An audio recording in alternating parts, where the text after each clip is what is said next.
What's up, my Dweller family? This episode is being brought to you by BetterHelp. And I'm so grateful to see so many of us who are not just listening to what it is to be an authentic, vulnerable person, but you're actually putting in the work to do the work. BetterHelp is the better help that's allowing you to be the better person. So I'm just encouraging everybody to use the resources and the tools that are available for you to be your most authentic self. Go to betterhelp.com, BetterHelp, HELP.com/B-side, BetterHelp, HELP.com/B-side. Use that code, get in there, and get to work. I love you. Peace. Sean P. Brought me back to Dub C. Check it. I'm fully seen, fully heard, fully known, fully loved. But you don't have to agree with me. I'm fully me, fully nerve, fully grown, fully doved. That last one brings peace to me. Yeah, we out here, vulnerability out there. I'm only where it's hot. If it's cold, homie, I'm not there.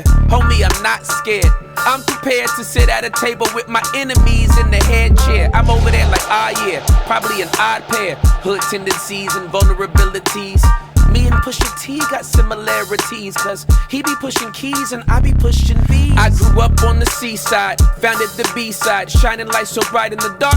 Look at these guys, now everybody see prize. Cancellations denied, Cali texting, flexing on my ops, leave them deep fried. So bump this pot and think on God. If you a Jew or Gentile, you reconcile. Favor on me, grace like a flood. I see walk, see talk, covered in that blood. Yeah, covered in that blood.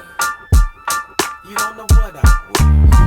Yeah, I'm covered in that blood. That's right, homie. You don't know what I was.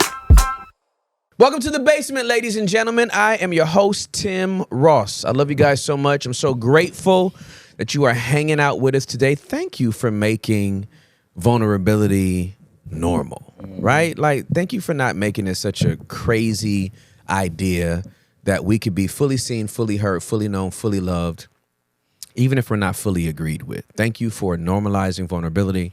Thank you for supporting the B-Side app. You are helping us to normalize vulnerability for every single person on the planet. Listen, I'm so excited because my friend is here.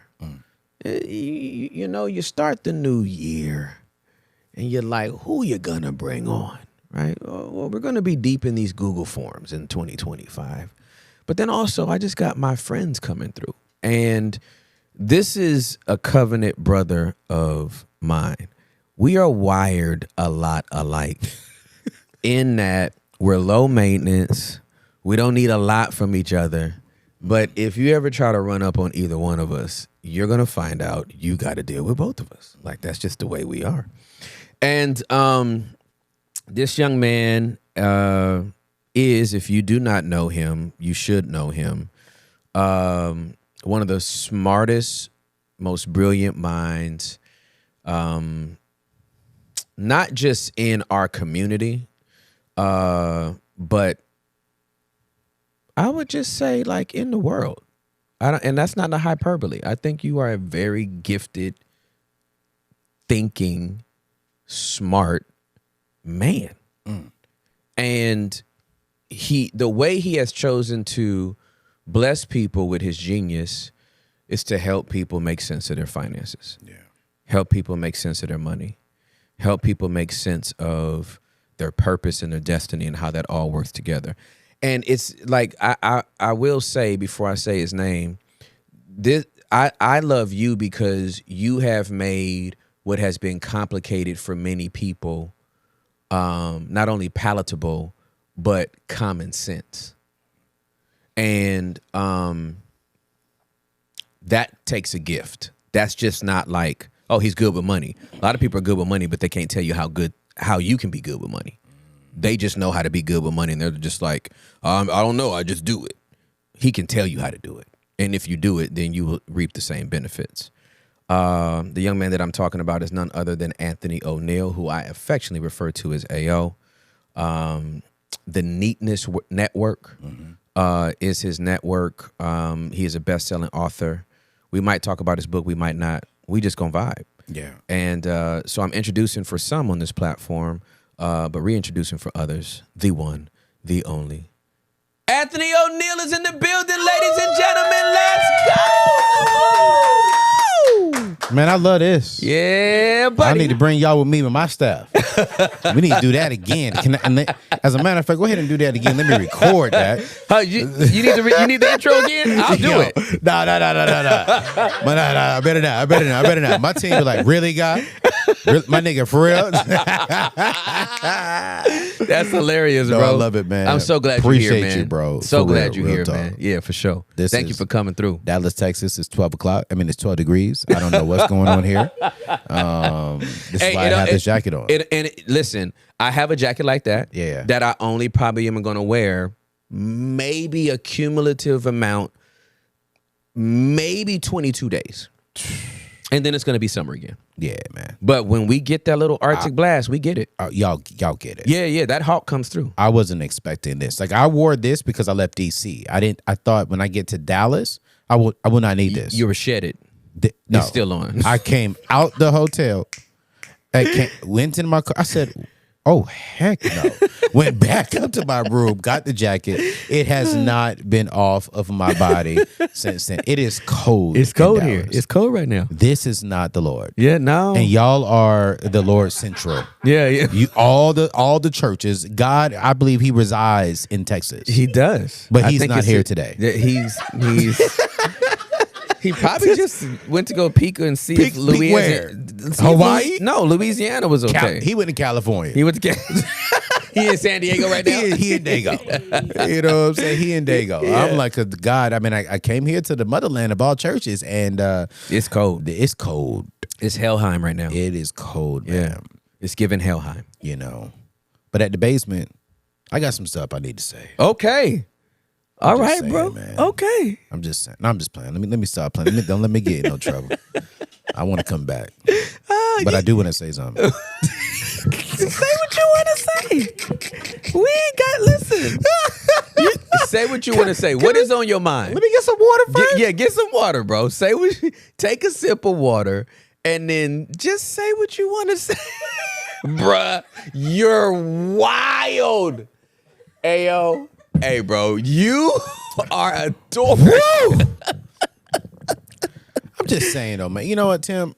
You preach about how amazing you and your wife have been and everything y'all have gotten through, and you lead with vulnerability. Mm-hmm.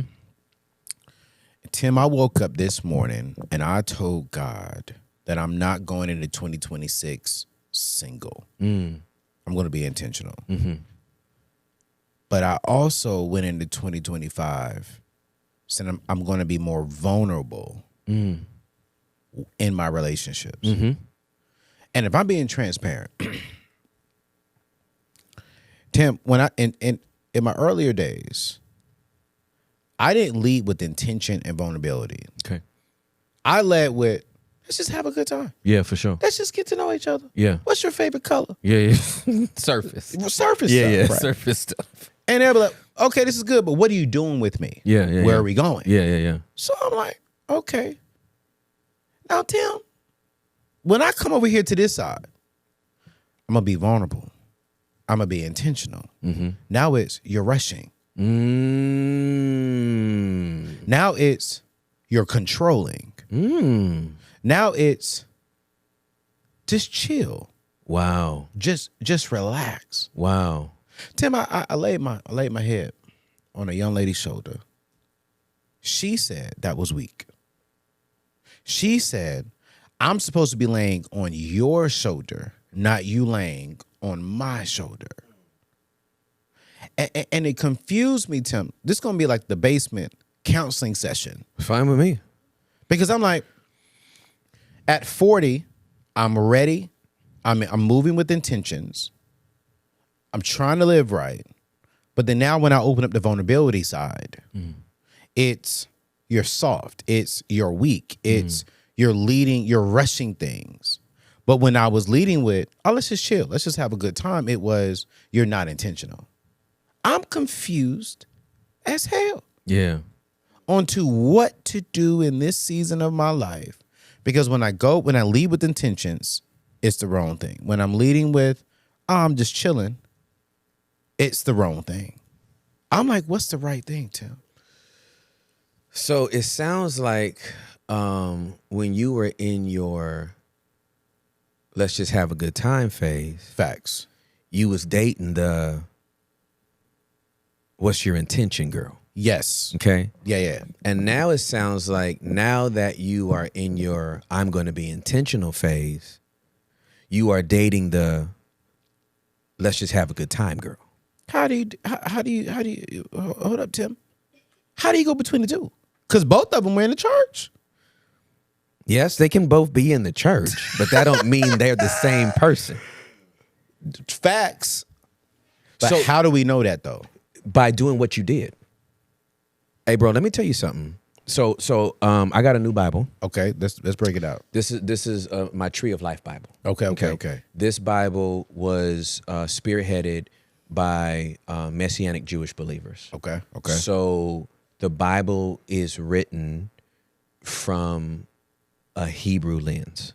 None of the names have been changed. They haven't been Anglicanized. Okay. So the Old Testament ends with 2 Chronicles the way it does in the Hebrew Old Testament. Okay. The New Testament is in the same order, but his name's Yeshua. Yeshua is written there. Okay. Yaakov, the book of Yaakov, Jacob, Okay. is not named James. Got you. Right? They keep the original. It keeps the original. Okay. So you learn about the name Adonai very early in Scripture once Abram is called out from the nations by God. Right? Wow. So it's a beautiful book. Anyway, Okay.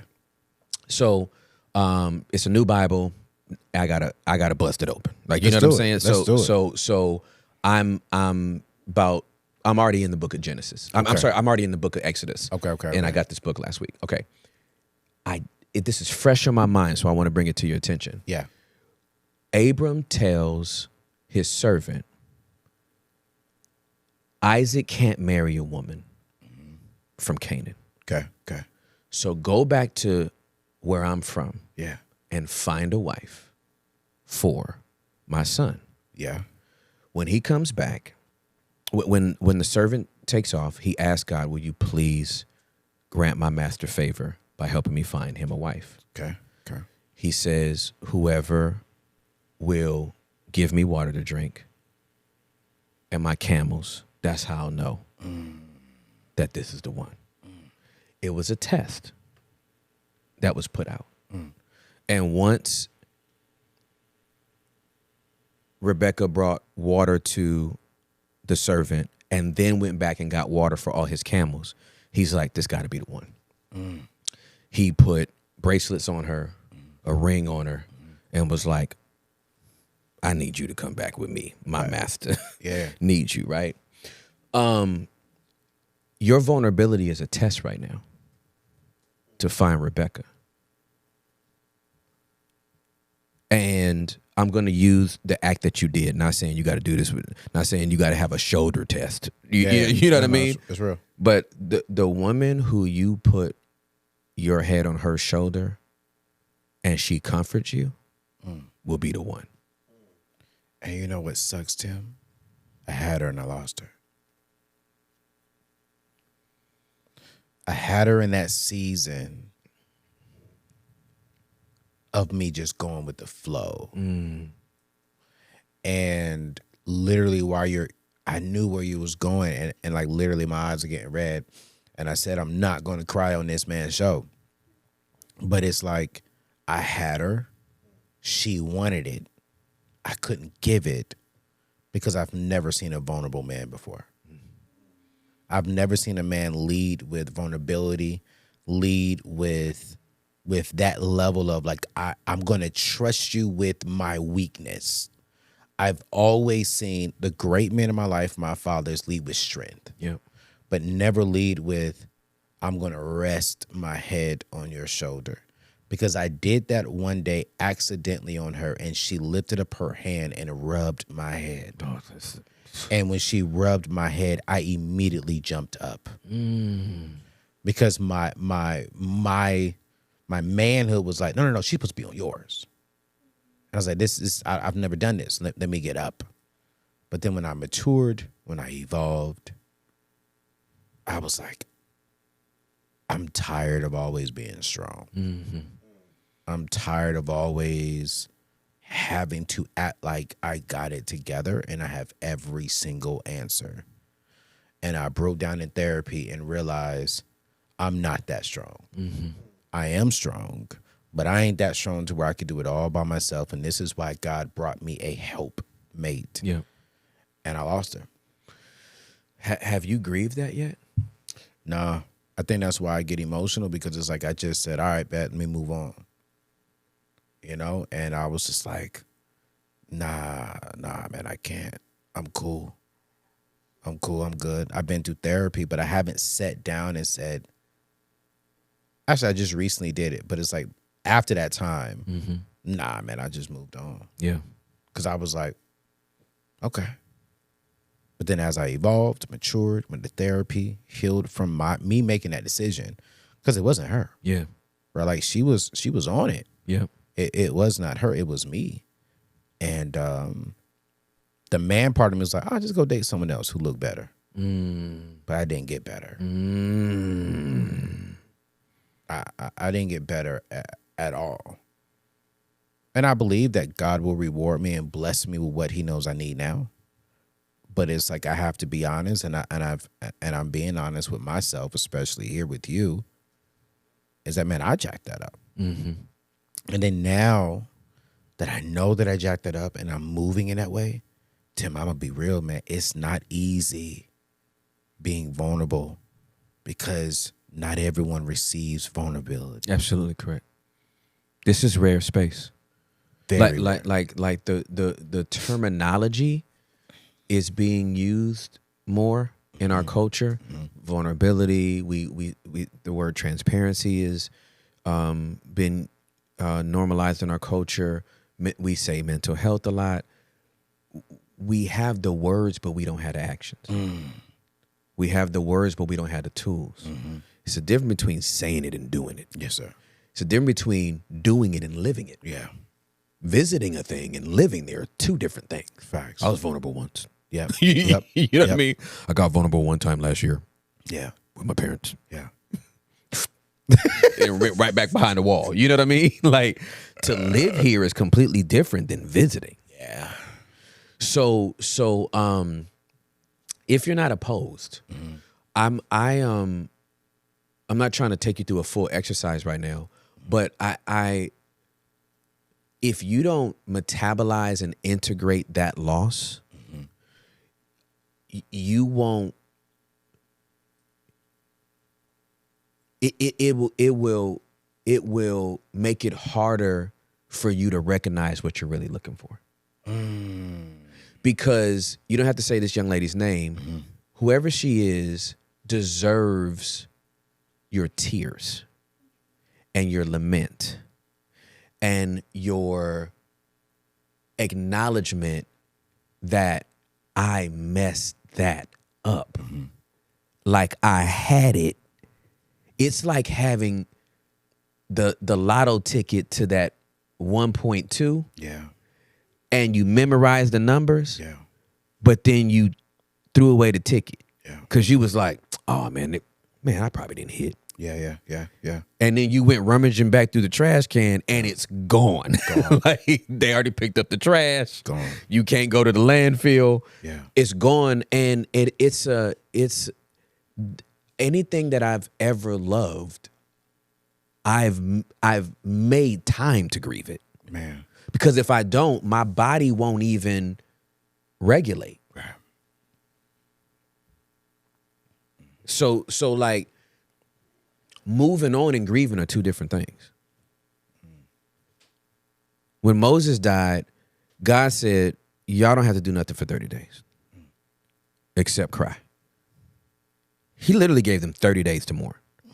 I will not, he is God, right? He will have no gods above him, all right, before him. And He's like, that man meant something to you. I'm going to give you 30 days. Not a day, not 2 weeks. You have 30 days to mourn for the loss of your leader. And at the end of those 30 days, I'll tell you what we're doing next. And I don't think they can embrace Joshua without those 30 days of mourning for Moses. And so if God makes space for that, for a whole nation, Why don't we? on an individual level, it's like, man, that dude meant everything to me. Right. I'm not going to act like this Christmas was the best Christmas ever. Right. In his absence? Yeah. No. Like, and I think it's even more imperative because when you've had the shoulder that you put your head on and it was received with that rub, and then you have another shoulder that calls you weak, that exasperates the loss. When you put it like that, it really does. And it brings back up the pain of me losing what I had. Yep. And it just makes me feel like, dang, bro, like, what were you thinking?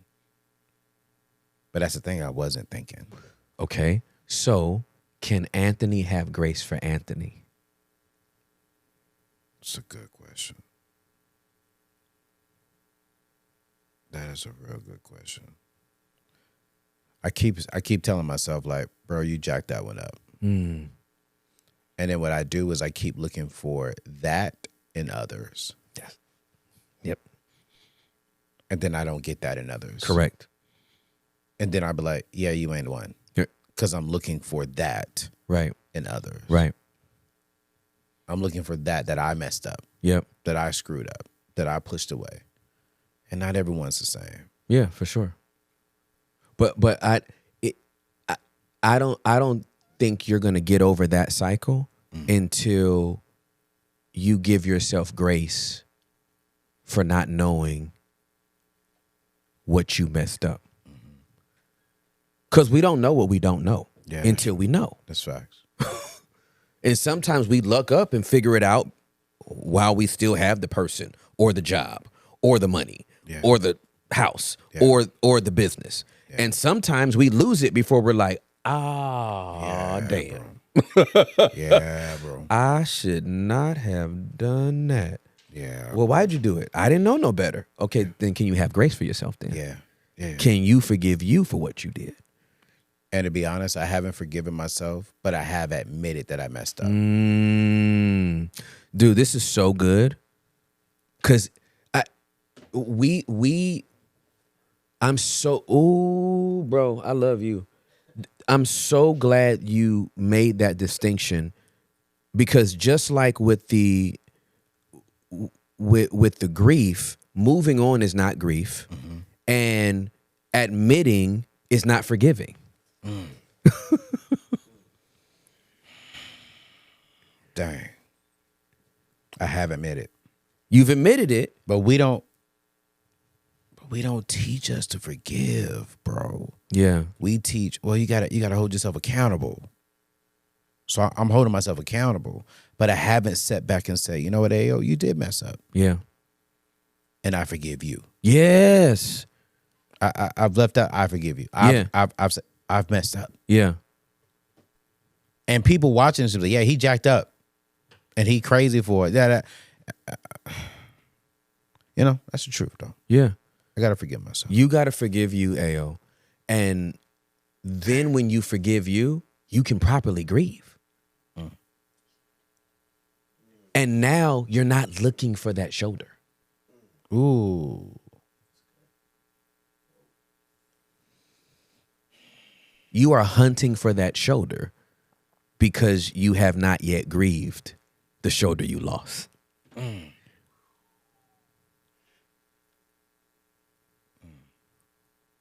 Doc, you're supposed to be interviewing me, man, and you over here counseling me. You the one said this. Probably. I took what you said. like this is. You said. Doc, I'm over here like, yo, why do I want to ball out crying right now? You know, I'm like, Lord Jesus. Okay, man. so but let's Wow. let's even stay sensitive to that right now. Mm-hmm. That feeling that you have, and I'm not trying to elicit an emotion. Mm-hmm. I just want you to be aware of your body right now. Mm-hmm. If you feel like crying and you feel tears, it's because your body's telling you you haven't given us the release. Mm-hmm. And now this is the closest you've gotten to it. Mm-hmm. And if you would give us permission, we get this out. No, that's real. Right? That's and it real. could come after you leave and get in the car and fly back or whatever. It doesn't matter. Yeah. But like that is your body will not work with you until you acknowledge what it's been carrying. And it's been carrying a lot. Mm-hmm.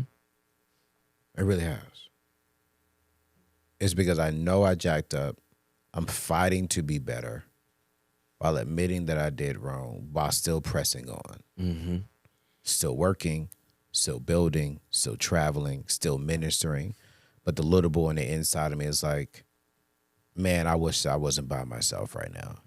And I could have been with someone, but I jacked that up. And I keep reminding myself that I jacked that up.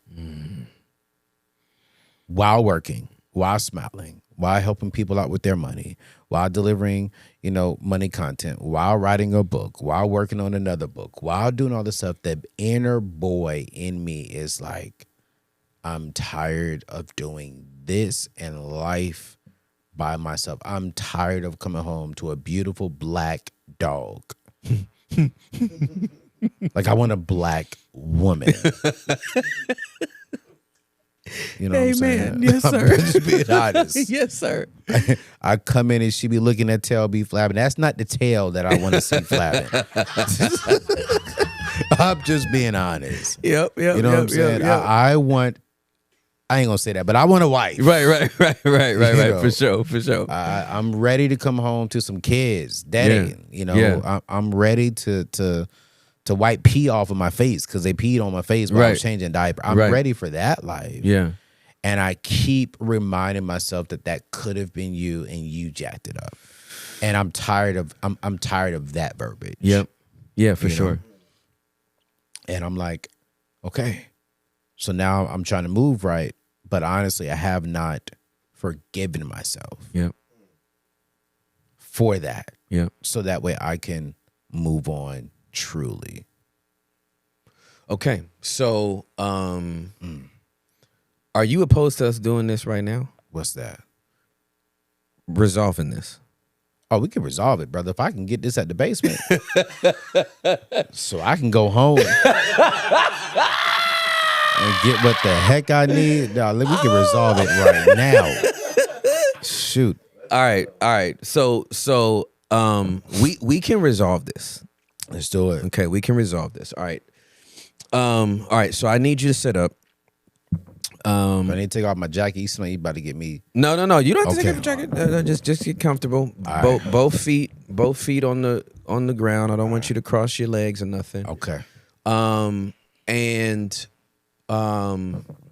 If it's not too uncomfortable, close your eyes. And I just want you to locate what you are feeling right now in your body. Just locate what you feel and where you feel it at.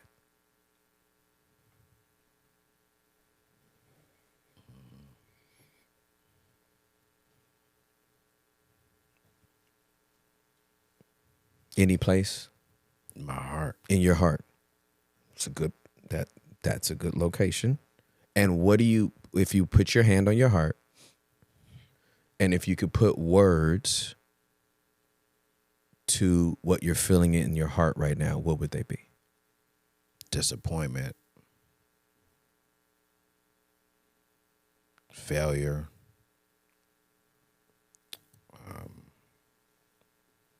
lack of love,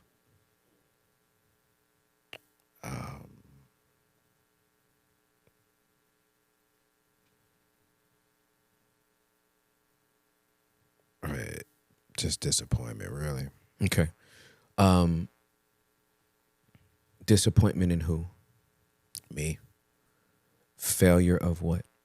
love, Lack of love from? my partner. Okay.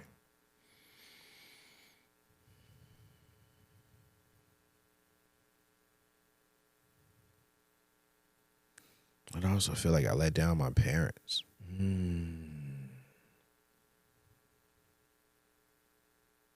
Because it's like, yo, man, you're 40, successful. There's no reason why we don't have grandchildren running around here. And I'm the topic of discussion every holiday, why ain't this boy married? What's going on? It's one of the main reasons why I ain't do holiday with parents this year. Because I just didn't want to be the topic of discussion. It would have been a painful reminder that you're still alone. And I'm still alone because of me. Because of the poor decisions that I made. And I just said, no, I don't want to do that. Okay. All right, take a deep breath. Let it out.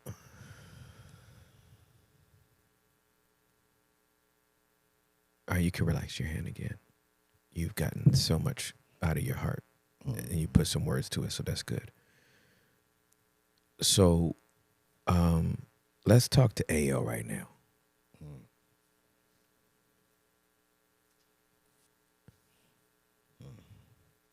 What was AO's mindset when he let this great woman get away? Man, you know, the truth is, I've always wanted, if I'm being honest, I've always wanted a spiritual father in my life. It was a spiritual father, an unhealthy spiritual father that told me to leave the situation. And so I allowed him to make a decision in my life for me without me hearing and then confirming. And so I was just trying to do the right thing. Mm-hmm. And I did the wrong thing based upon the wrong information that I thought was the right information to make the right decision. And when I found out that this particular person was in an unhealthy place, I can't even tell you, I cried. And I even wept with my mom and dad in North Carolina that I messed up. But I was so embarrassed to go back. And by the time I got the courage to go back, she was already in a relationship. And so that was the mindset that I was in. And when I left, it was who I thought was my spiritual covering from a mentor perspective. He's been married. He knows better than me. Let me make that decision. And man, I made that decision. So it sounds like, based on what you just said, this isn't all on Anthony.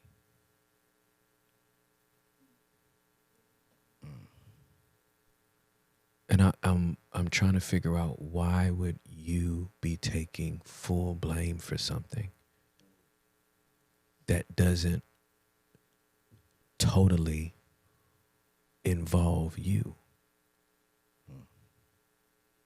you submitted to a mentor that you trusted, and they gave you information from an unhealthy place that you found out later, and you made a decision based on what you thought was right at the time. Why are you carrying your mentor's blame?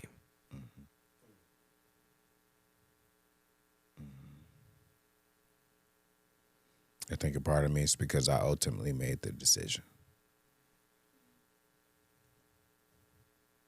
But that decision was informed by the counsel he gave you at the time. So you didn't make that decision. Facts. Facts. 100% on your own. Facts. It's facts. No, it's facts.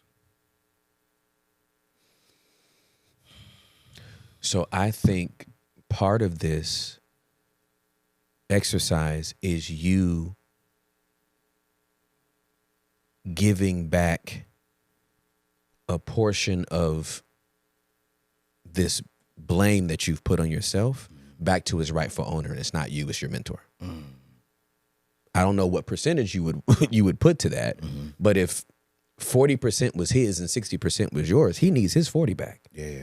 Because that's a burden you should not be carrying. Right. So good. And then you can very easily say, okay, I did go through with it, and I am the one that said it, whatever, but it was based on the information I got. Facts. And if I would have known this person was in an unhealthy place, I wouldn't have taken that information. No, that's facts. That's facts. I can forgive myself quicker when I know I wasn't 100% to blame. Like, I'll take ownership for what I did from beginning to end, but facts. When I know somebody else, like, I'm not going. If both of us robbed the bank, I'm only doing 40 of these 80 years. You know what I'm saying? Like, I had a partner in this. Yo, I'm not the only one going to prison. Listen, nah, I've never thought of that. Because I've always held the responsibility for I made the final decision. And the truth of the fact is I told her and she still was like, no. And I forced it. And a part of that is that's on me too. You know. But I mean, hey, out of the 100, he gonna get 50. Yeah, good. Out of 100, he gonna get 50. Because I gotta hold it to myself. I didn't confirm it. Yep. I took it. Yep. And that's not what a man should do. Yeah, for sure. I should always go back to the word, pray for myself, and get that confirmation. For sure. But I didn't do it because I thought he was just solid. Yeah, for sure. Absolutely. But nah, he can get 50%. Yeah, absolutely. That's fantastic. I want to cuss him out though with that 50. I ain't gonna lie. Hey, for sure. And man, that lifts a burden. A huge burden. That lifts a burden instantaneously to know, like, this. Yes. I was not in. This wasn't all me. No, This it wasn't all me. really does. And when I think about it too, I'm getting a little upset because he happy. He moved on from his situation to his new situation. Got a whole new situation. Would you looky there? And I'm over here upset because I listened to something and I missed out on my blessing. Yep. But you're okay because you gave ill advice. And then you moved on to your new situation and you happy. He gonna get his 50%. Amen. And he may get a phone call later. He may get interest. Might have to charge this nigga interest. Yo. Yeah, man. Yeah. Man. How do you feel? No, I feel relieved. Like I feel like, yeah. I feel like, okay, I feel 50% lighter. And I feel like while I want a shoulder, I'm not looking for that shoulder. Good. Good. You know? Okay. All right. This is good. All right. So let's lock in for a little bit more, because we need to clear all that out so we could get to the point where we can forgive AO. Okay. Because we're not there yet. We're about to get there right now. Gotcha, Okay. gotcha. All right. All right. Let's reset again. Uncross your legs. Yeah. Yep. And just make sure you're grounded. Take a deep breath in. Let it out. Let's do one more. Let it out.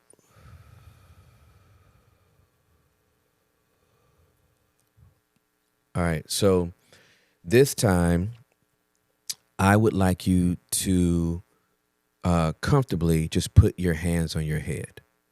There's a specific, both hands. There's a specific reason why I'm doing this, because you are a thinker. And you live in your head. That's why you've been able to do all these successful things, because you go swim around in your head, and you pull out all these genius ideas, and then you know how to monetize it all, and you make a lot of money. All right, great. I don't want your head to be in the way of forgiving yourself. I don't want you to reason yourself out of grace for yourself. AO, you are not perfect. You do not bat 1,000. You do not always get it right. And it is okay. It is okay. I do not want you to penalize yourself for a mistake you made at a season of your life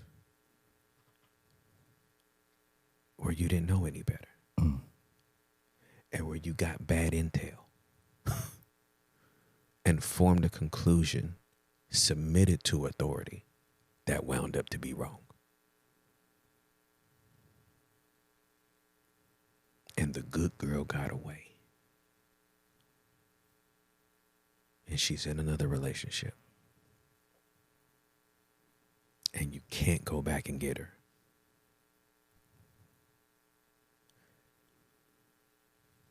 And it's okay. And I just want you to forgive yourself. Would that be difficult? A little. A little? Good.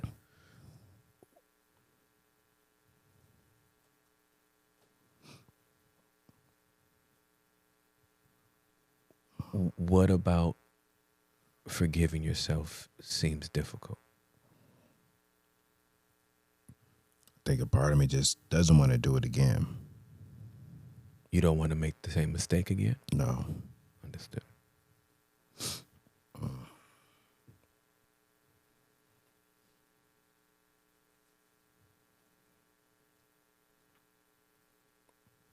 And I'm trying not to do that again now.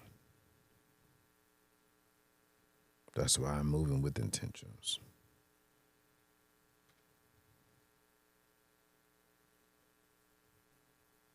It's like I'm trying to make up for the past by fixing it in the present. That sounds hard.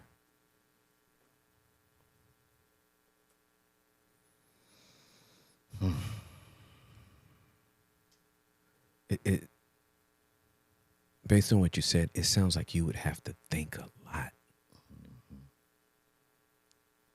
That you would have to be thinking through so many variables as opposed to just being in the moment with this, in a new relationship. And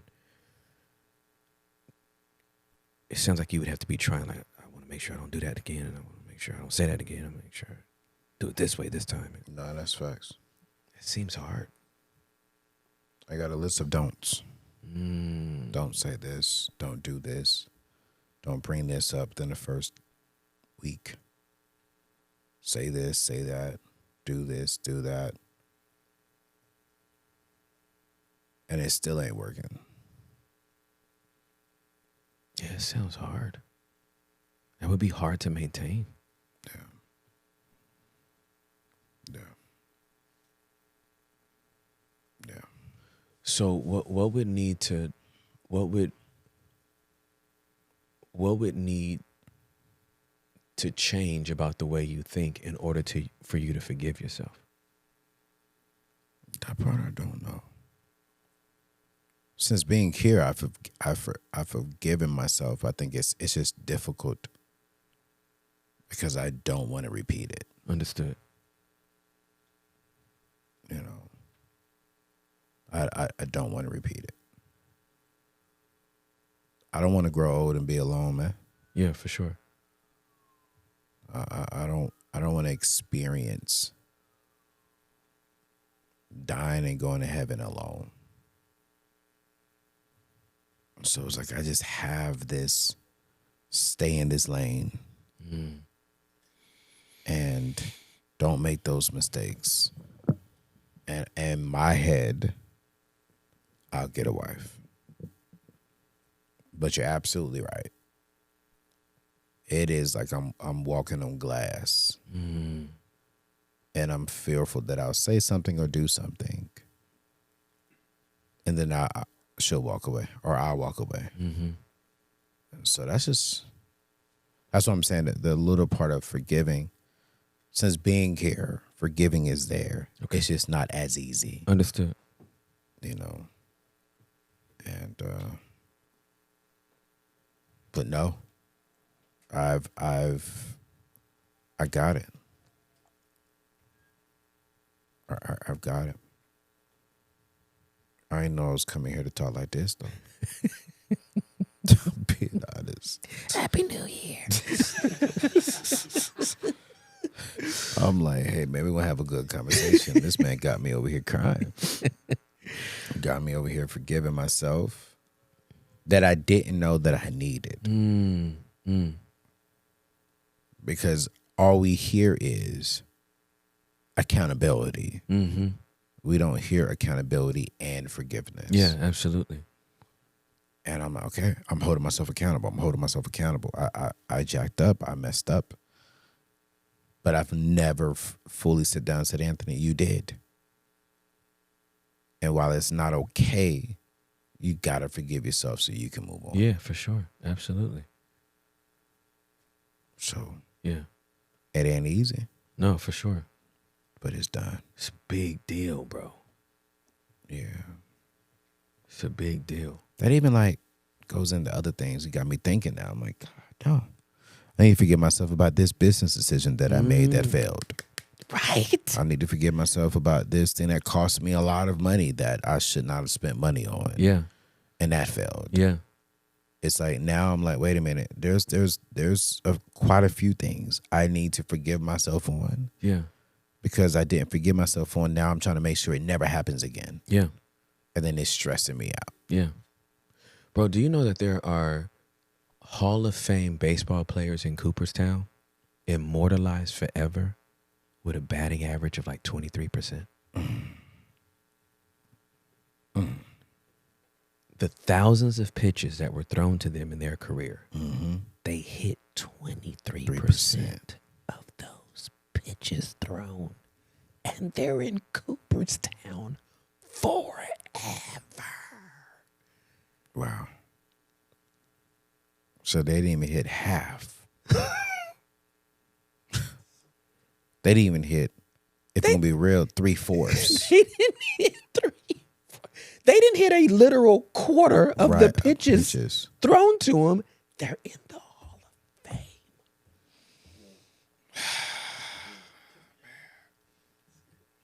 Kobe Bryant, I don't know if he's still the record holder, but Kobe Bryant had the most missed field goals of any basketball player in NBA history.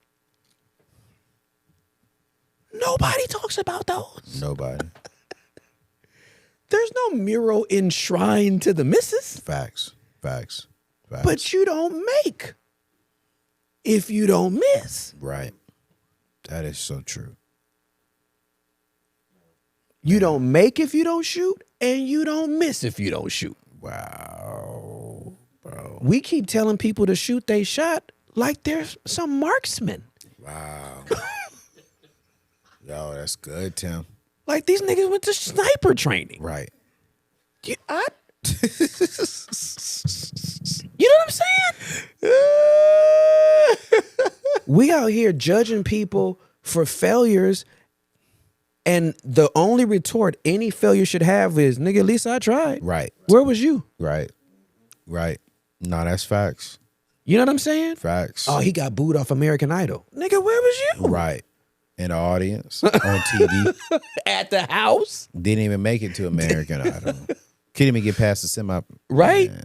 So it's this we are, and especially as men, and then double down as black men, or triple down as black men. This myth that we must be mistake free. Wow. I'm making moves. 5 of them were terrible and 2 made it. Yep. Praise them. Right. We gonna make budget this year. Right. You know what I'm saying? Facts. Like, we just making moves. I don't know which move's gonna work sometimes or not. Yeah. I need some water too. Yeah, for sure, man. Take your time. Take your time. Take me off camera. During this commercial break, I wanted to let everybody know that the Tree of Life Bible Giant Print Edition is available at your local retailers. Tree of Life Bible, www.tovbiblesociety.org. It's a beautiful Bible. This is some faux leather with gilded pages and a nice little tree on the front. A little bit wraps around the back. It's a beautiful Bible, and I fully endorse it and feel like that everyone should give it a shot. It's a translation that will bring you back to the roots of what it is to be a bona fide Gentile. What the heck is going on here? I was trying to have a commercial break. I tried to have a legitimate commercial break so you could get rehydrated. Man, I got music playing, talking about the Tree of Life in the Bible. What's going on here at the basement? This is what we do? I just made up an ad spot. I'm coming back once a quarter. You should. Oh my goodness, boy. I needed that break though. How do you feel now? Nah, I feel great, man. Yeah. Real talk. Like I didn't know I needed that. Yep. Being vulnerable, thank you. Yeah, for sure. You know, It looks. Can I say it looks good on you? No, man, I feel good. Yeah, for sure. Absolutely. Like I'm ready to go home. Yeah, for sure. Absolutely. I'm ready to go home. Bro, we can end it right now. No, I'm just playing. Oh, bro, like, hey, man. No. I'm talking about like go home and Yeah, I know what you're saying. I know exactly what you're saying. You like, hey, I ain't looking for that shoulder no more. But I bet you I'll find me some shoulders.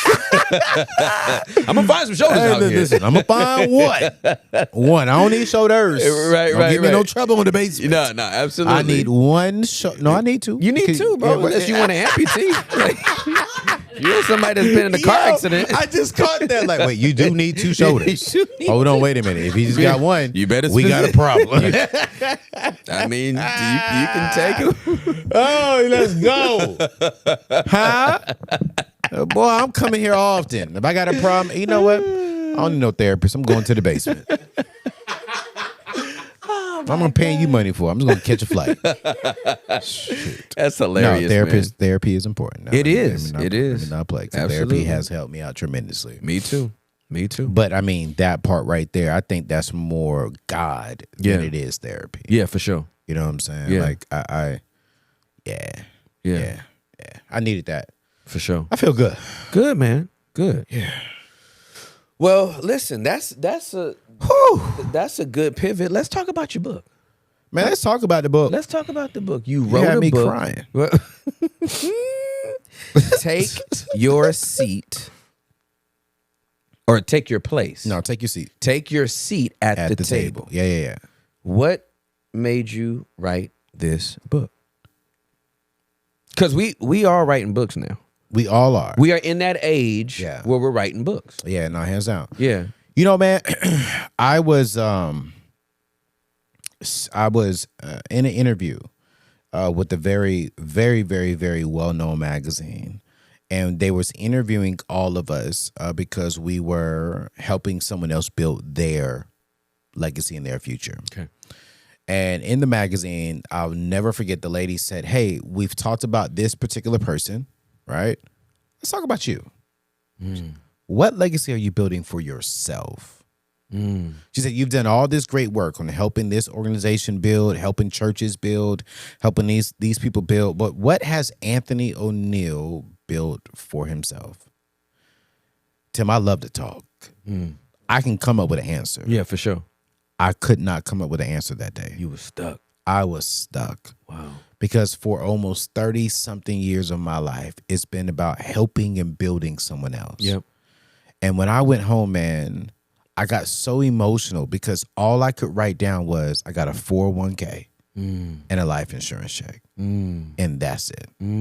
All the gifts, all the tools that God gave me, I used that for someone else. Yep. But not for my family. Yep. And I was like, wait. I've used it to help this bank send their grandchildren to college debt free. I use it to build this company to where this particular company can do, $500 million a year, for an example. I've used my gifts and my talents for all this, but come home, I get the leftovers of the fruit of my labor. My family, if I had a wife, if I had children, they get the leftovers of all that. And I said, that looks good. Is that a cake? Yeah, cheesecake. Cheesecake? Your mom made that? I am so sorry. And it's vegan. It's vegan? Yeah, it's a vegan cheesecake, and it's amazing. Does it? So there's no sugar? There's everything is natural. Like there's It's no made dairy. from scratch. No dairy? It's vegan. It's a vegan cheesecake. With all them chains around your neck, man, I really want to try one, but I don't want to get in no trouble. I was hoping you was going to ask me that. I'm so sorry. Bro, if you want the cheesecake, I want half of a cheesecake. give him one of the cheesecakes. I mean, can we just talk about these chains your son got on, though? I mean, $10. $3 for the chain? Timu. I love this. This is budget. Yeah, he's budgeted. This cake looks so okay. I'm sorry. Let's talk about this book. I'm sorry, man. This is your fault. You got the basement used to. We just do anything. I've been seeing y'all use the bathroom in the middle of the show. Yeah, bro. Absolutely. Eating, cooking, chilling, taking phone calls. Yes. I'm like, okay, I can give me a piece of cheesecake. Yeah, absolutely. Hold on. Oh my God. This is vegan? That's a vegan Biscoff cheesecake. Like the Biscoff cookie. Cue the music, man. Not cue the music. Ladies and gentlemen. Dude, that is Ladies and gentlemen, I'm sitting here. I'm taking my second bite of this beautiful cheesecake. I have never in my life had vegan cheesecake, yet alone by the hands of the one and only Miss Ross. Ladies and gentlemen, I'm telling you right now, I don't know her fee, but her fee, it ain't cheap. If you'd like to put your order in, just email vegan@thebasement.com. Vegan@thebasement.com. Tell them that Anthony O'Neal sent this. That she made this from scratch. And it don't taste like it was made from scratch. So back to my book. this is hilarious. This is my favorite episode of the year so far. So I was about to say it. what in the world is going on? That's instant sea walking. I know. I was like, hold up, bro. I've been going for the book. Like, hey, oh, that's hilarious, bro. yo, I love the basement. And so, man, when I went home, I felt convicted that God fearfully and wonderfully made me. He gave me these gifts. He gave me these talents.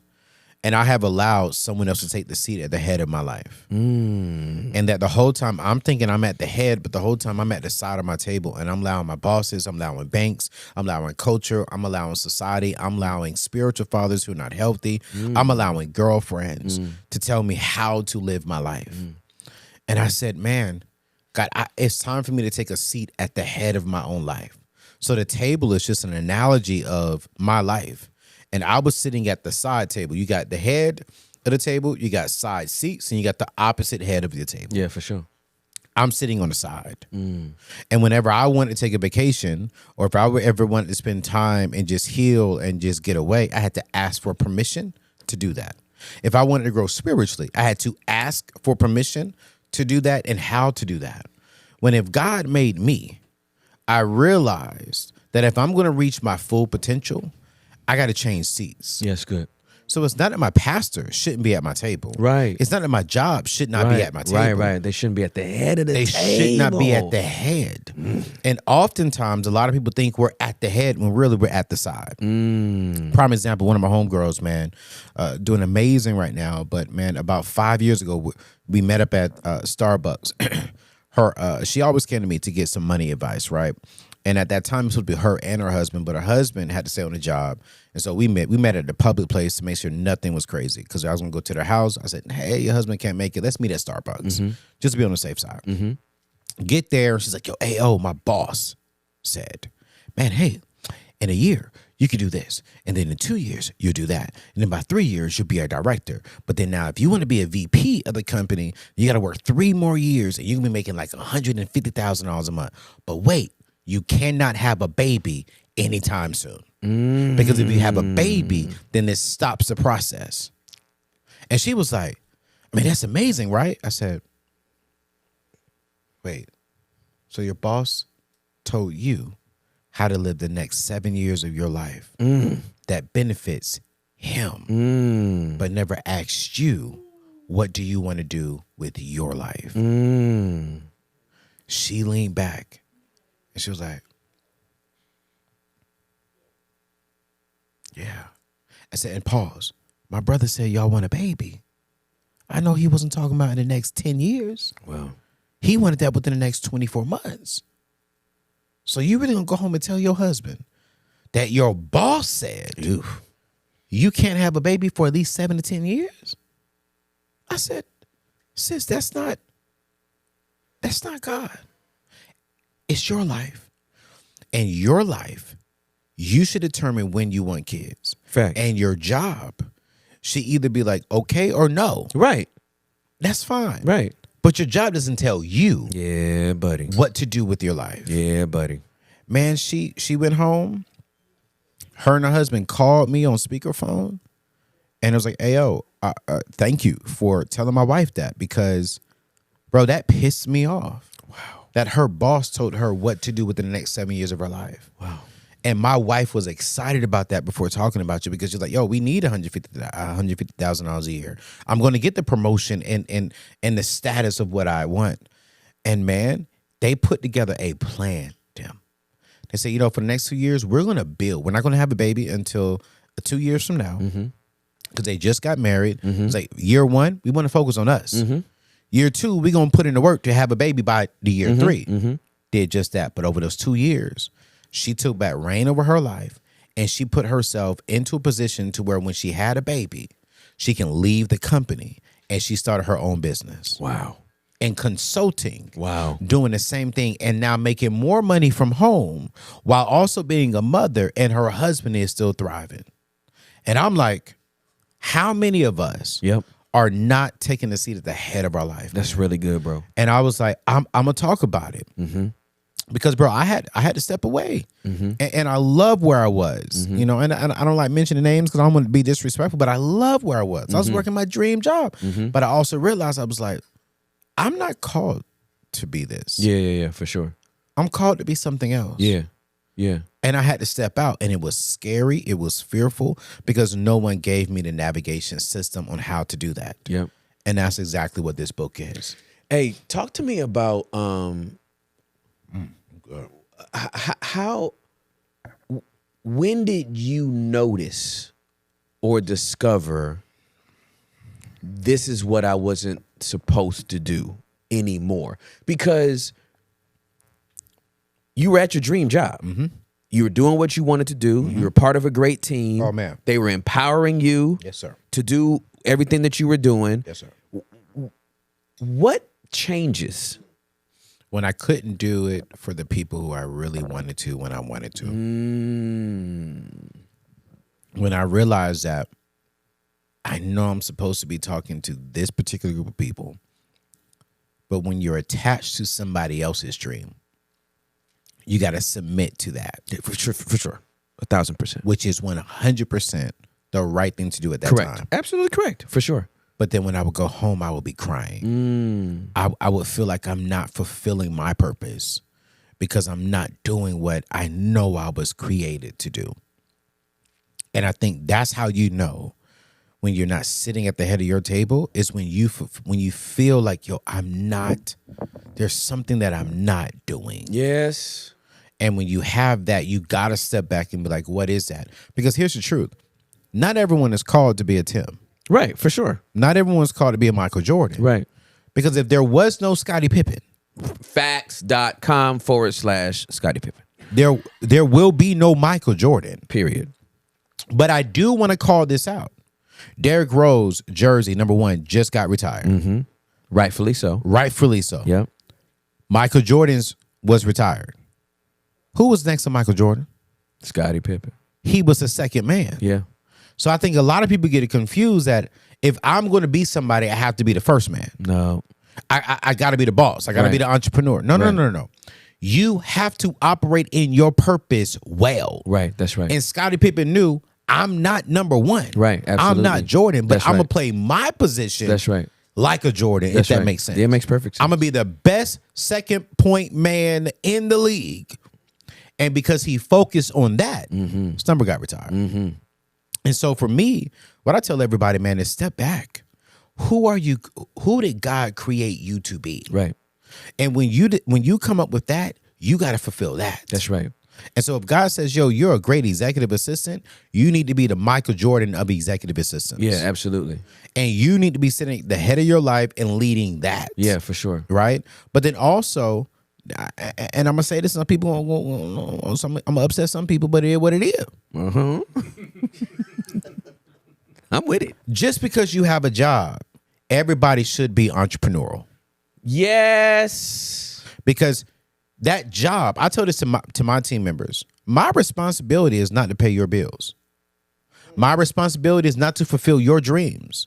My responsibility is not even to fulfill the assignment God gave on you. Right. My responsibility is to steward you while you're here with me. Right. And pay you the best that I can pay you. Right. What you do when you go home is your responsibility. Facts. I agree.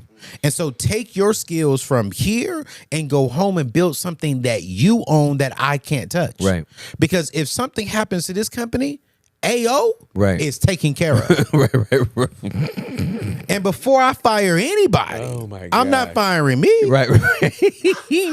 Exactly. I'm That's the the last truth. one off the I'm plane. the last one off the for sure. plane. And I have a parachute. Right. A good one at that. Exactly. I know mine is going to work. The problem is, do you know Oh my yours is going to God, work? that's so funny. And are you positioning yourself for if that season comes, what are you doing? Yeah. And so oftentimes what we'll do is we'll allow the boss to sit at the head of our table. And then the boss gets up and says, I'm done. And then now our whole life is shattered. We're like, what do we do? What do I do? What happened? I built my whole company. I built my whole life around this company. They just fired me. But that's your fault. Right. Yes, you were called to serve. Right. But you gave them the wrong position. They should be at the side. Right. One seat. Right. That's right. Not controlling the entire table. Yeah, that's good. And that happens to so many people. Yeah. This is why they're not starting jobs. This is why Black families are dying left and right when it comes to finances. It's because we haven't taken the seat to sit down and talk to our spouses on the opposite side and say, you know what are we doing and how are we building for our families? Yeah. You know, how do we have this conversation? And that's what that book is, man. And I get vulnerable in this book. I get honest in this book that man, I had to reposition people from my table. I had to let go of certain family members. Yeah. You know, I share in this book how I think sometimes at our table in our lives, we give our parents too much authority. Facts.com. And I was like, man, my parents will always have access to my life, but in certain seasons, they don't sit at my table. Yes. My dad can't teach me how to build a multiple 7-figure business. Right. So he can't sit at the table when I'm trying to build a multiple 7-figure business. Yeah, for sure. Because if I ask him, I'm going to fail. Right. Because he's going to give me the wrong advice. Right. And so we have to learn how in seasons, seats will change. Yep. And it's okay. I can love mom and dad like crazy. But mom and dad has never built a podcast studio. They've Right. never built, a multiple 7-figure business. They've never gotten out of debt. Right. I need someone in that chair who can help me get it even better. Yes, good. And so in this book, I'm teaching how do we, one, take an assessment, step back, I'm like, okay, who needs to be at the table and who doesn't? Yes. And then move them out. Yes. And then how do we get the right people in? And then we progress forward. Yeah. But there is one seat that would never be filled by anybody other than my wife. And that seat will remain vacant Yeah, for sure. because I know I'm called to be married. Yep. And I want to make sure that seat is vacant. Yep. But that's why I wrote that book, man. Yeah. While I'm eating this ice cream. Bro, I'm so grateful that you are taking the time to help people be empowered to see their role and their own significance. Because, bro, you are really into that. What questions do you have? You seem to be. I need to interview your wife. 'Cause there's no way in the world this is vegan. That's vegan. Through and through. I just feel the Lord in this right here, Doc. Bro, I feel you. Yeah. Like, Tim, I see why you are happily married. When I tell you happily, merrily, merrily, merrily, life is but a stream. Hey, man, cue that music again, Doc. Yeah, Now we're getting Michael Jackson. Nah. Dear future wifey, I need you to come with this anointing over your hands. As a matter of fact, I have a great relationship with the Rosses. And if you need to come here before you even see me, I can connect that. Oh my Because this is the Lord. I said he wasn't here because it's 12 degrees outside, but he's in this house. He just came back. He came to the house. I'm eating all of this. Yeah, for sure. I've never had anything vegan. Yeah. Oh, dude. Yeah, that's so I Get this from me. I'm here to work. Get this from me, man. That is hilarious. Get this out of here. Get this from me is hilarious. All right, so I'm the only person in the family who has done it, but my diet is now a mostly raw vegan diet. Raw vegan? Mm-hmm. Raw vegan, which means you don't cook anything over 140 degrees. What? So everything I eat is alive. It's just seeds and fruit and that kind of stuff. Like, that's it. Juices, kale, leafy greens, blah, blah, blah. Anyway. Are you okay? I'm good. But on the weekends, I'll eat something vegan, which means It's cooked. it's usually cooked. Yeah. Like I had a big Cali burrito yesterday. Wow. From my favorite vegan restaurant. Shout out to Pepita's. Dope restaurant. But my wife, because my boys have food allergies, Okay. she's always like, let me find something that's vegan. So this is like her third cake in like 5 days. She literally just goes online like, "Ooh, I'm gonna try this one." So that Biscoff cheesecake, she made a chocolate cake the other day. Uh-huh. And you can eat that because it's below 140. I mean, well, no, it's baked and Oh, but I have on the days that I'm mostly raw vegan. On the days that I'm not raw vegan, I'm vegan. Listen. Cause listen, No, I was about to tell you. Tim, you missing out. I get down with that. I get down with that right there. What? Yeah, stuff is good. That's good. Yeah, that's good. I'm sorry to throw you off. No, you're not throwing me off, bro. Jesus. You wrote this book, and it is like, I'm just thankful that you wrote a book that is helping people find their significance. Yes, sir. I'm all about helping people find their significance. Yeah. And their purpose. Yeah. And for them to be, you know, my boys are heavy gamers. They got it honest. I'm a gamer. Okay. And they'll always say, bro thinks he's the main character. It's really funny. It's such a funny thing. Bro thinks he's the main character. And while some people have taken that to the extreme, if we don't see ourselves in a positive light, in our own narrative and our own story, to your point, we wind up at the side of the table. I never thought I was worthy to sit at the head of my table. Because I was like, I'm young, I'm a little immature, I don't know what I'm doing. Yeah. And again, I'll just go back to that scripture. It's a simple scripture, but God fearfully and wonderfully made me. Yes, sir. I didn't believe I was fearfully and wonderfully made. Yeah. And so I'm thinking, oh, he's older, so he could tell me what to do. Oh, Right. he's this, he's that, he's that. And it wasn't until I realized that, no, this is my life. Yep. This is my life that God has given me. Yep. And so, Tim, you're going to sit at the side. You're not going to tell me what to do. Right. But you're at the table. Yeah, for sure. You know, Mom, you're going to sit at the table, but this is not your life. And I Right. think sometimes, and I talk about this in the book, that sometimes some of the main people who need to get away is mom and dad. Yeah. Oh, for sure. Because mom and dad still will treat you like a kid. And they will still try to make you feel like, and I've had this conversation with my parents. Like, I'm a grown man. And mom and dad, y'all got to respect me where I'm at. I'm not 15 no more. And so you got to understand that, hey, what I'm doing now is going to be different from what you may think I should do, but this is my life and I'm going to make that decision. Yep. And what I need you to do as my mom and dad, pray for me. That's right. Absolutely. But don't try to come in here and dictate how I do it. Yeah, I agree with you, man. There's so many athletes. Yes. There's so many entertainers. There's Yeah. so many people that their parents don't know how to make that transition. Facts. From coach in their teens to counselor and advisor in their 20s. No. Like you're grown now. I have to. You're gonna have to take some L's. Yeah. Like, hey, if you want my counsel, I'll give it to you. But I learned from my life coach a few years ago, unsolicited advice rarely is adhered to. The key, I was almost going, it's never.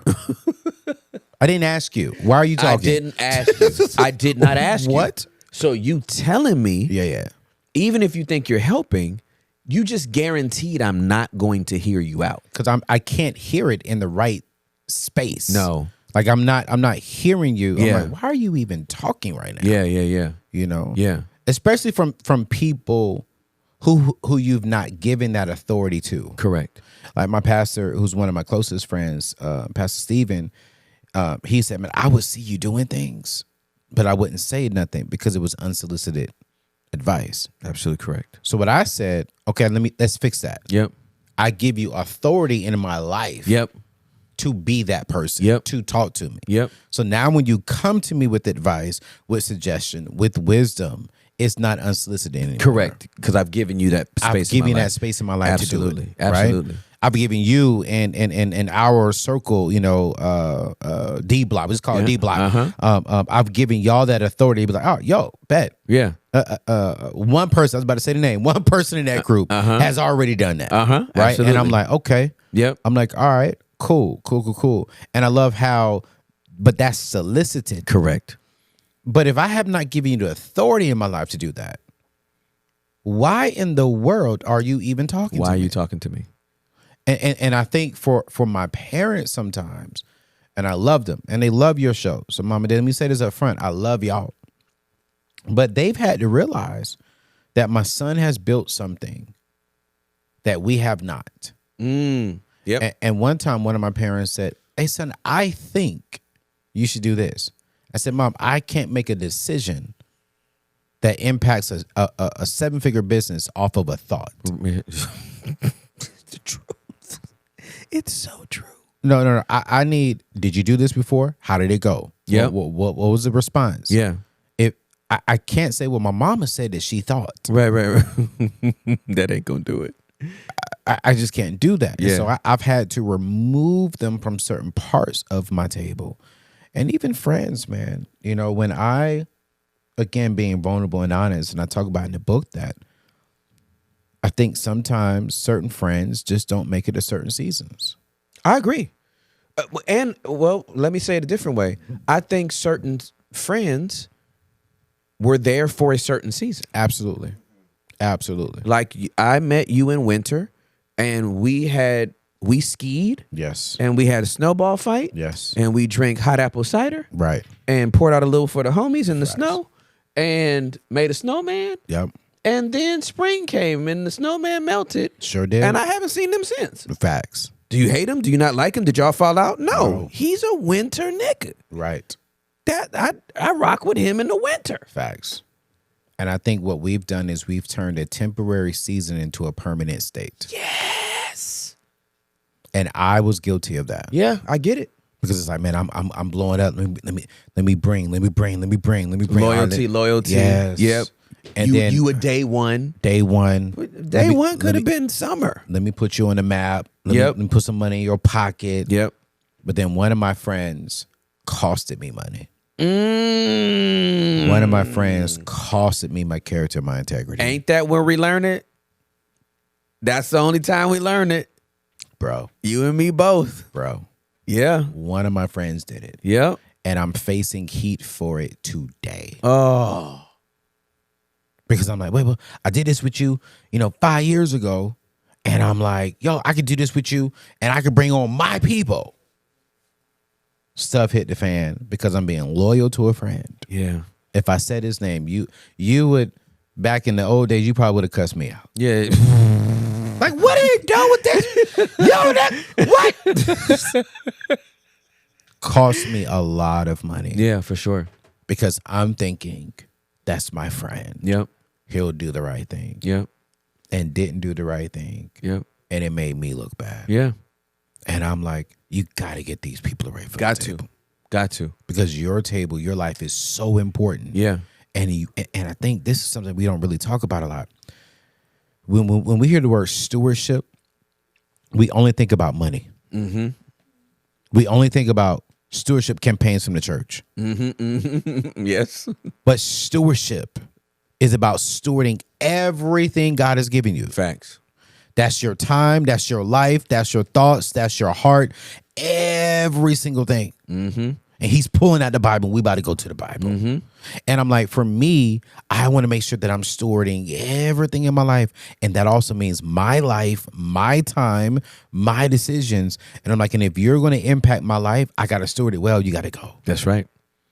Got to go. That's right. And so for me, I've learned, and I teach in this book, how do we decide who goes, who stays, who's here for a season, and how do we have that conversation? Winter's coming back around. It is coming. But right now we're in spring and the summer. Yeah. We're not going to be as close. No, absolutely. But winter, I'm going to need you. Yeah, I rock with you in the winter. And just because we don't talk during the springtime, no, doesn't mean we can't talk. Right, absolutely. It just means we're not as close. Yeah, we're not as close. But wintertime, I'm going to need you. We vibe with, and I'm rocking with you. We vibe in winter. Keep the hot cider there. Right, exactly. But in the springtime, it's too hot for hot cider. Right, exactly. So let me go ahead and get some iced Kool-Aid. Right, exactly. You know what I'm saying? For sure. But it's and I think what we want to force a snowman over, and we're like, what's happening? He melted. We want to force the snowman over. He can't be productive because he wasn't created for the summer. He was created for the winter. And you're like, where is my friend? Well, he's invisible because he melted. He was in a winter. That's his gift. That's his anointing. Your snowman in the winter is a puddle in summer. In the summer. Yeah. And you're wondering, why am I in a mess? You're in a mess because you forced the puddle over here. Yeah. When the puddle was never designed to be with you. And I had to get that, like, wait, this is my friend I go shoot basketball with. I don't bring him to no business meeting. Right. Right. So I'm trying to bring my man to a corporate meeting, and he's over here and wearing basketball shorts. No, He's bro, an LA Fitness nigga. That's where he belongs. That's where he belongs. Yes, we play basketball together. And watch this. We never say this about anyone else. But I'm not designed to go everywhere with my friends. I'm not. I'm this person. I I gotta be so comfortable in this season of my life that I can't go with you over there. I don't go. I know I'm not everybody's I am not the all season friend. I'm not. Nope. You know what I'm saying? Not happening. I'm too much of an introvert. I'm not coming. Facts. Yes, and I love you, and I'm not coming. and if I come, I'll be there for 18 hours. See, you better than me, 18 hours, but I'll be there for 18 minutes. I'm such an introvert. Everyone thinks I am an extrovert. No. I'm an introvert. Like this is energy for me. This is it. This is energy. Yeah. The moment I get done with you, I'm happy in that truck. Oh, for sure. You and I'm me on both. the way to the airport. You and me both. Thank you, Done. Lord. Yes. Done. Thank you, Lord. Absolutely. That was 2 hours. Yeah. Love you, Tim. Yeah. Love you, Bye. Tim. But I I'm will home. talk to you in March. And listen, don't talk to me on the plane ride home. Listen, I don't like the people who, hey, Anthony. No. In my head, I'd be my like, my earbuds are doing this. Right. Listen. But nah, they be on the airplane and they still be talking. They see you got there. I'm like, what are you saying? Yeah, no. And it's like I think a lot of people don't understand it. And I had to be honest with myself, like, hey, yo, you a cool dude. But you can't even help people out in every season of their lives. Not at all. And sometimes I was a distraction. And I had to tell myself, it's time for me to remove myself from people's tables. And that's hard. It's easy to be like, get out. But it's hard to tell yourself to get out. Yes. But what I learned is when I can tell myself to get out of Tim's table for this season, wow, it strengthens my table. Yeah, for sure. Because now I have more energy to do what I need to do over here. That's right. And I don't need to be at every single function and every single event and every single thing with my friends. And like, it's cool. Yeah, for sure. Do your thing. Yeah, for sure. And what I've learned, that friendships tend to dissolve, but that's just God saying, I need you to focus on something else. Yep. They're good over there. Yeah, it's good.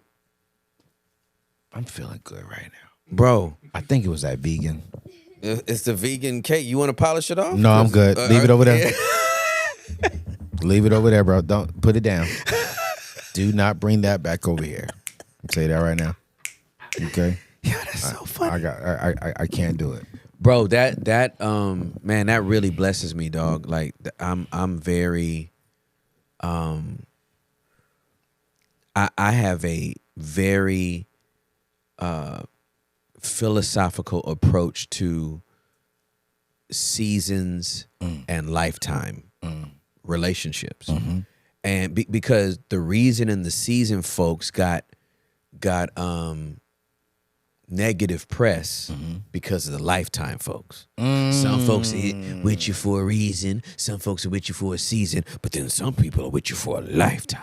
And we venerated the lifetime folks as if the reason people and the season people weren't significant. That person was literally in my life for a reason. They wasn't even supposed to be there for a season. They was just there at that right moment, and God partnered with them to be a blessing to me or vice versa. Yes. And that was the reason we were supposed to be at that restaurant at the same time, at that city at the same time, at the gas station at the same time. There was a reason I was supposed to be there. Yes, sir. Right? The season people, bro, seasons are dope. Yes. Breaking Bad had 5 seasons. Yeah. That was dope. Dope. It didn't need to be 13. Facts. Ain't that much meth in the world. No, all right. But Game of Thrones needed more seasons. And then they needed a better send-off, too. Sure did. I haven't seen one episode. I'm just going off what I read. You haven't seen one episode of Game of Thrones? Not one. Is he black? Was that a black show? No. What to say? Did I miss a cultural Every moment? black person who has seen Game of Thrones. No. Man, black preachers have preached from the fire. Look at this. I know nothing. When I tell you nothing. Nothing. Nothing. I don't know. Listen, seasons. Seasons. Seasons, man. And then lifetime, yo, you're not going to have lifetime. The average person has what, 50 to 100 contacts in their phone? Mm-hmm. The average person? Yeah. You ain't in no covenant relationship with no 72 people. Facts. Facts. It's unsustainable. And I can't even think of one person in my life that has been with me for a lifetime. I'm talking about like from lifetime, Right, 40 years of living. lifetime. Right, you know what I'm saying? Outside of your parents. Right. I can't think of one. Now, do I have friends who've been with me since my adulthood life? Of Yes. course, absolutely, You know for what I'm sure. saying? Do I have friends who've been with me? Bro, I'm not even rocking with one friend from high school. Yeah, Not one. yeah, for sure. You know what I'm saying? But I'm like, Now, I'll tell you, I'm blessed. Lisette Quiones. okay. Lisette Quiones is my oldest friend. High school, middle school? Elementary. Elementary. Second grade. Wow. Second grade. Wow. There's a picture of me and her. Wow.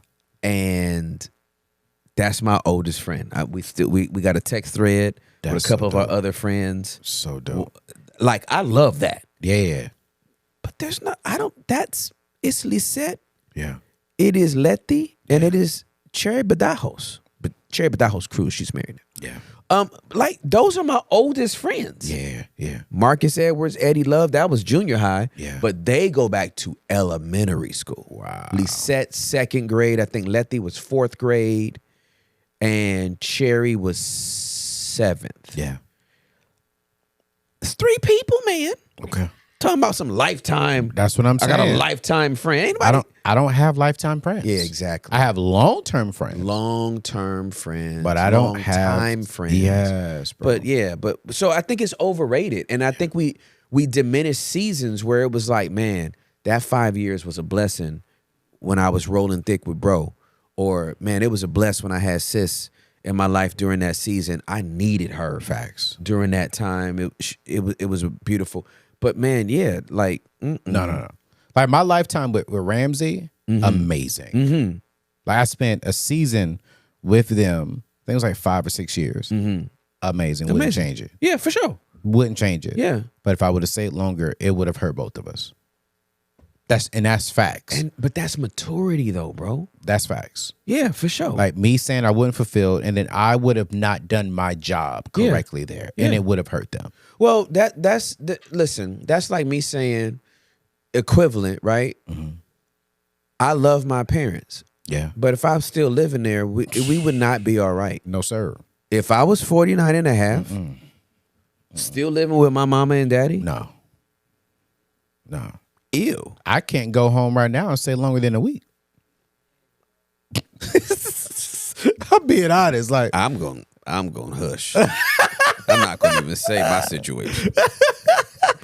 I'm being honest. After a week, I need to go back to mine. Yeah, listen. My house. My rules. I moved from my parents' house 2 days before my 22nd birthday 2 days. on a Greyhound bus. I left on a Greyhound bus with 3 suitcases and $400 to my name, a one-way Greyhound ticket To here, Texas. and been here ever since. Wow. They put me on a bus June of 1997. Wow, bro. I put them on first class flights June, can't make this up, June of 2012. Wow. Sent white glove movers to their house. And moved them here. They didn't lift nothing. They didn't lift a finger. They just pointed, put that in the box, that in the box, that in the box. Got them their house. They was in an apartment at first, and then we got them a house. Yeah, nah. Wow, bro. Yeah, we're blessed to be a blessing. Yeah, bro. Nah, bro. We're blessed to be a blessing. I left. Yeah, May of 2025. Never went back home. Not 2025. We're in. No, I'm sorry, 2005. 2005. Yes, sir. Yep, 2005. Yep. May of 2005. Never went back home. No, I couldn't do it. we're not supposed to. No. Like I remember my house got broken into. Not my house. I was living in an apartment. They broke in the house. Yeah. Stole everything except my church clothes. The fact that we still say church clothes, though, it tells our age. It does. Because I don't know this generation even uses the word. What are church clothes? Yeah, exactly. But we had know church clothes. We know what time it is. They left them on the hanger. They took everything else. And I lived on the second floor, so that was a hit. And I was living a little raggedy at the time. I think these two girls I was fooling with. Lord Jesus. I think they set me up. Thank God for deliverance. I remember being on the balcony. I was pissed. I was crying. I was fuming. I'm on the balcony of the apartment. It's the Glen Arbor Apartments. I'll never forget it as long as I live. Off Beltline and in between Northgate and Walnut Hill. And I'm looking at this tree that's in the front of the property. And my dad was like, "Look, son, you tried it. You've been out there. It doesn't seem to be working out. Just come back home." Yeah. I said, "Daddy, with all due respect, Wow. I'm looking at this tree in front of this apartment complex. I said, I will live under this tree before I move back home." Ah, man. I said, I'm gonna figure this out. Yeah. Cause that man, he raised a man. Yeah. I'm gonna figure this. I ain't coming home to you, sir. Right. I love you, and I ain't coming home. Right. I'm glad I got a plan B, and I ain't using it. Man, listen. I'm gonna figure this out. And did. I did. Huh? Mm-hmm. Yeah, I'm gonna figure that out. I slept in the light with no lights, no AC. Yes, sir. For 2 weeks. Yes, sir. Absolutely. Candles. So even if, here's what I want to say. Uh-oh. Even if your table is a fold out. Ooh. Sit at it. Sit at it. Even if your chair is a folding chair. Bro. Sit at your own damn table. Sit at it. Huh? Listen, even if your chair got 3 legs and not 4. Huh? You better use prop it up. Bro. It's your This is your table. This is your table. Bro. Eat at your table. Bro. If it's a picnic table. Bro. Sit at your table. Even if you feel like that table is about to die. Yes, sir. Sit at it. Sit at your table. That's your table. Sit at it. Yeah, man. I felt like quitting. Oh, that's good. And I said, I'm not leaving my table. Because this is my table. Oh, absolutely. That's how I feel about this season of my life.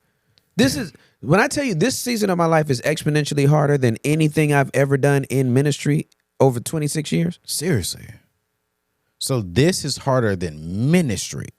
Ministry was cake compared to this. For real? Oh, absolutely. Break that down. I have never experienced so much warfare in all my life. And I'm talking about demonic warfare. I'm not talking about somebody in the comment section doesn't like me. I ain't talking about that. I'm talking about demons. Right, I got you. I'm flowing now. Literal demons like, oh, no, sir, you can't. Yeah, all right. You got to stop. Yes, sir. Because you actually making people change their life. Yeah. We got to stop you. Yeah. I mean, demonic. Yeah. I didn't experience none of that while I was pastoring. I pastored for 7 years. Nothing came close to that. You know. So I know what it is to be at a table that you want to just fold back up and be like, I'm good. Bro. Let me go back to my old table. Bro. And the Lord's like, I wish you would try to go back. I was there in October. Really? October. No one knew. No one knew, man. I'm out there. And I don't think people really understand what we go through to really do this well. Mm-hmm. And with a pure and genuine heart. Mm-hmm. I genuinely want to see people get debt free. Yeah, for sure. I genuinely want to see people get debt free and build wealth. Yeah. I genuinely want to see people get so wealthy that their children's children are wealthy. Yeah. But then the attacks that I get, not from the comments, but like you said, the warfare. Yeah, the warfare. And I'm like, God, why is this happening to me? Yeah. When I'm genuinely sitting here reading, studying, bro, I put myself back into school so that way I can get deeper in the word, but get deeper in the word to help more people in the kingdom get out. And I'm like, God, why in the hell am I going through this much hell trying to serve you? Right. I can go back and work the 9-to-5 job. Yeah, for sure. You know, and I'm like, why? Yeah. Why am I going through hell with some of my staff? Yeah. God, I'm sitting here trying to. I'll pack all this stuff up. I ain't gonna get a job. Yeah, for sure. A church would happily hire me today. Yeah, for sure. And God was like, no, you're gonna go through this. Yeah. He said, because someone's either going in hell, going through hell, or coming out of hell. And he was like, so you can go back to your job, but you're not going to feel fulfilled. And watch this. You're still going to experience some level of hell. Yeah, for sure. So why not experience this level of hell and you have freedom? Yeah. And I'm like, but it sure enough doesn't feel free, sir. Yeah. Because like I'm always held to other people's opinions. I'm always held to, oh, this is Anthony O'Neal. You can't think like this. And I'm like, tired. Yeah. And it was one of your mentees, Mike Todd. He told me something last year in 2024, early 2024. He said, Anthony, get out of the comments. Stop worrying about what people say. He said, bro, don't read them at all. Positive or negative. And if you see a video up on your YouTube, he was like, yo, hit do not show again. And I was like, I need it. Yeah. Because I'm like, I'm genuinely coming from a good place. Yeah. And I think what bothers me sometimes is I see other people who are not trying to come from a genuine place. They want to come from a toxic place. They want to talk about the crazy stuff, and they look like they're just winning. Yeah. And I'm sitting here like, this makes no sense, God. Yeah. For sure. Like I'm going back to school because I know I can go deeper in my word. Yeah. And connect the word and money better. Yep. And I'm still going through hell. Yeah. But these fools can talk about having threesomes and foursomes, and they just out here and be celebrated. Oh my God, he's right. And I'm like, get your money right so you don't have to be the borrower. You can be, you know what I'm saying, the lender. You can be the head and not the tail. And they talking about giveaway tail. And I'm like, God, I got to go through hell, and I'm teaching your word. Like, bro, I said, pack all this crap up. Pack it all up. It bees like that. And he was like, no. Yeah. You're not packing nothing up. Yeah, no, you're not. You're going to sit right there. Yeah. And that table going to be a little flopsy. Yeah. You know, your chair going to be a little flopsy. Mm-hmm. You know, but that's your table. Yeah. And that's your chair. Yes, sir. And I talk about that in the book, man, where you got to have a messy table. Yeah. You're going to have a messy table. You're going to have a messy chair. Yeah. But that's the whole purpose if you're actually using the table right, it should not be pristine. Bro. It cannot be that clean. Thanksgiving. Where did y'all go for Thanksgiving?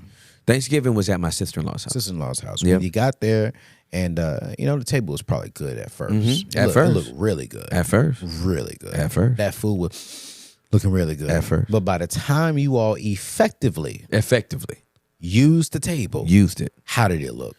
You know, the candy yams fell on the glass table. It didn't even hit the runner or the little cloth they had put down. And some chicken juice. Yes, sir. That turkey juice. Oh, when you my do this gosh. transfer thing, Yes, sir. when somebody don't follow the plate with it. Come on. So then you got turkey juice droppings all over the table as well. Yeah, you're going to need some Windex at the end of this. And how many of us, especially in the Christian world, think our lives need to be perfect? Right. Which is why I'm so thankful for you completely embarrassing me but setting me free in the very beginning of this show. Like, Anthony, you're not perfect. Yeah. No. Anthony, you made a mistake. And I also heard her Holy Spirit say, you're going to make another mistake. Right. That's it. You're going to do it. I got to swing at pitches. Got to. And that analogy that you just said, it was so like, dang, how many shots did Michael Jordan miss? How many shots did Kobe Bryant miss? That's right. How many shots did LeBron James miss? Yeah. Lamar Jackson just set the record, but he didn't make he didn't make to the finals last year. Right. But he just broke a record. A record. That's right. So while no one's perfect. No one's batting 1,000. Just nobody's out here. doing it. Yeah, nobody. But everyone has made some messes. That's right. Everyone has failed. Yeah. And I want people to know what you just said, because I say that like, yo, you gotta have a messy table. That's right. And if you don't have a messy table, something's wrong with you. That's right. And you're stressed, You're not living the life God wants for you, because if every single time, oh my God, wait, let me get this juice. Okay, the move slow. But how can you live the life Right. that God has called you if you're trying to make sure everything is perfect?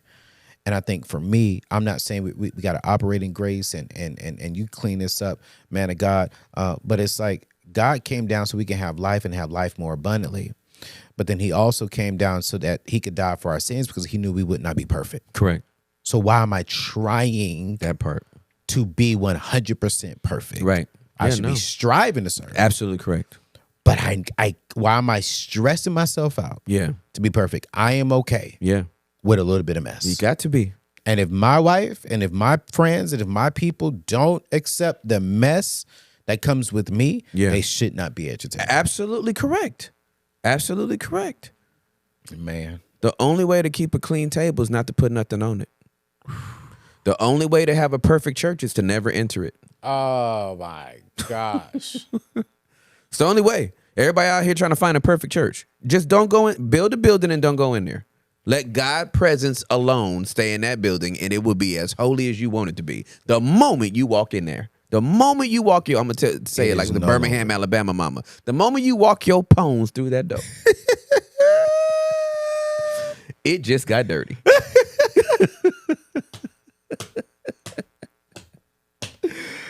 That is the truth. Yeah, If right. I walk through that door, it's dirty. Oh, it's going to be dirty. I ain't gonna lie to you. Righteousness is a position.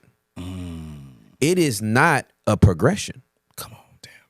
Nobody progresses in righteousness. You progress in freedom. Yes, sir. Yes, sir. But righteousness is positional. I'll be saved 29 years on January the 14th. Okay. Okay? 29 years of salvation. I am no more righteous today than I was 29 years ago. Ooh. Because he changed my position and made me righteous. I was made righteous. I didn't progress in that. Ooh. I didn't matriculate in that. Ooh. I didn't ascend in that. I was here. He put me here. I was made righteous. 29 years later, I'm freer. Oh, I've progressed in freedom. I've been freed in several areas of my life over 29 years, but I ain't been more righteous. So good, man. Yeah, that we got to stop that. Yeah.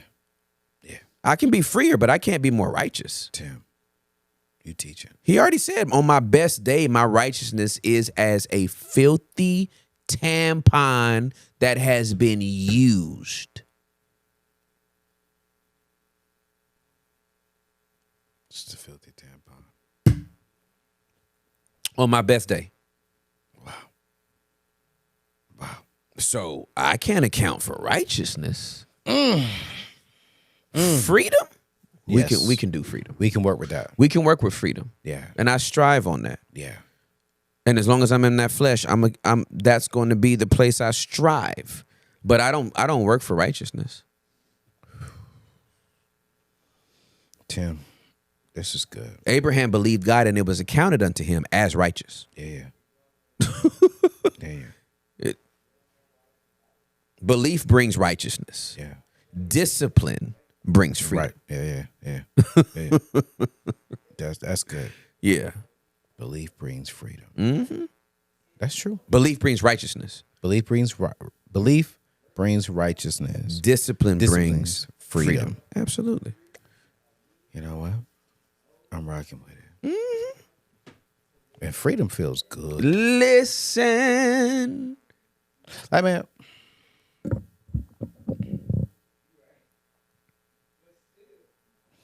freedom from wanting to please your flesh in the wrong time feels good. Yes, it does. I remember, man, dating with intentions. Young lady, she was ready to get it in. And I said, nah, we're not going to do that. Tim, when I got in that car, I know your body said, the hell did you just do? my The flesh hell was did like, you just do? what just happened?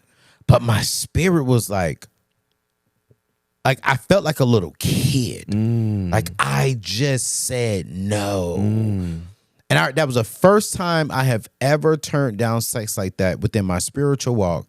And I was like, why does this feel so good? Because I was free from like, I don't have to have it. Yeah, for sure. Like I want it. Right, exactly. You know what I'm saying? But it's Yeah. like, wait a minute.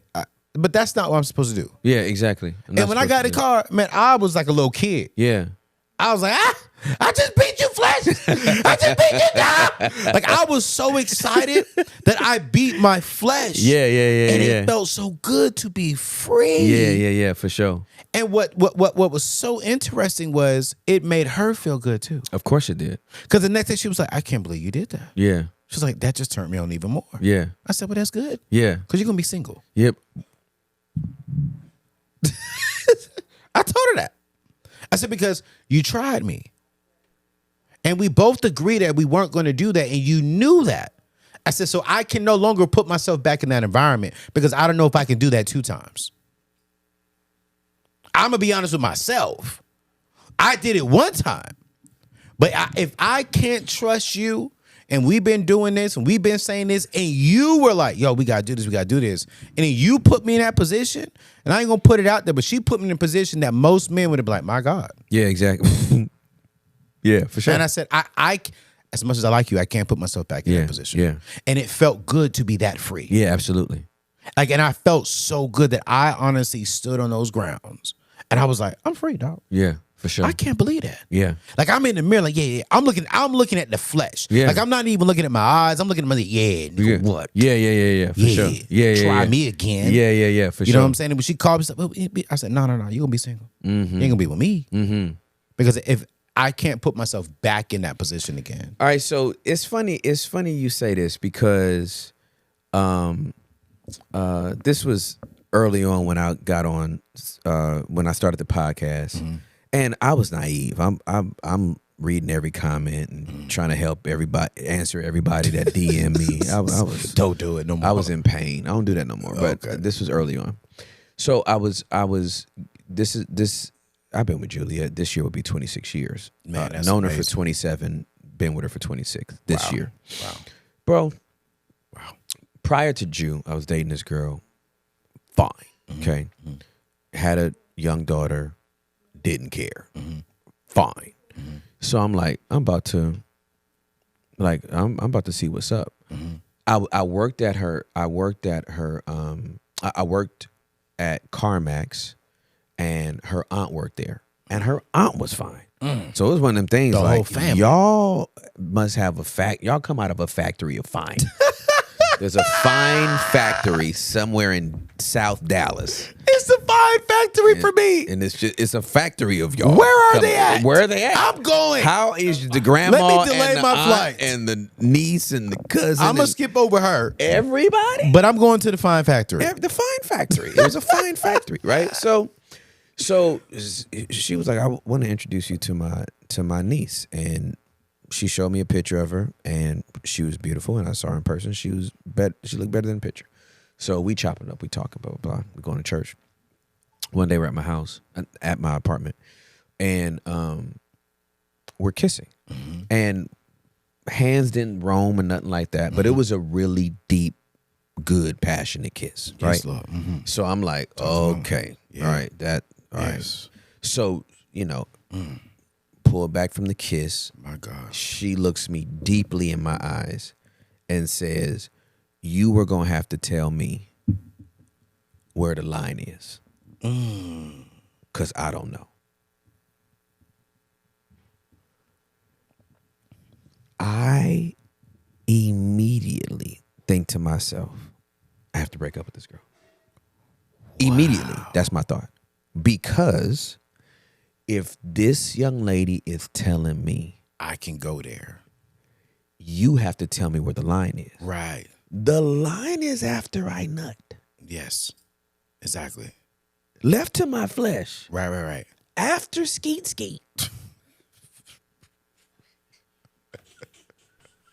From the window To the wall. to the wall. Right? Damn. I don't trust, in the same way as you, Facts. I can't trust myself No, in this man. situation. No. So I broke up with her. Wow. Okay. Not right then and there, but you know, I talked to a couple of my homies, and I think I might have called my mama. I'm like, yeah, can't be another round of that. No. You know what I mean? No. And so I broke up with her, and everybody was like, bro, and also I was like 22. Yeah. And they was like, how come you just couldn't lead her like a man of God and just help her to? I said, what do y'all think the flesh is made of? Fornication is the only sin that Scripture says. It doesn't say rebuke it. It does not say cast it down. It doesn't say bind it. It says run. Do you know how strong your flesh got to be for these deeply spiritual people in the New Testament to say the only remedy we have against fornication is, nigga, you better have some track shoes.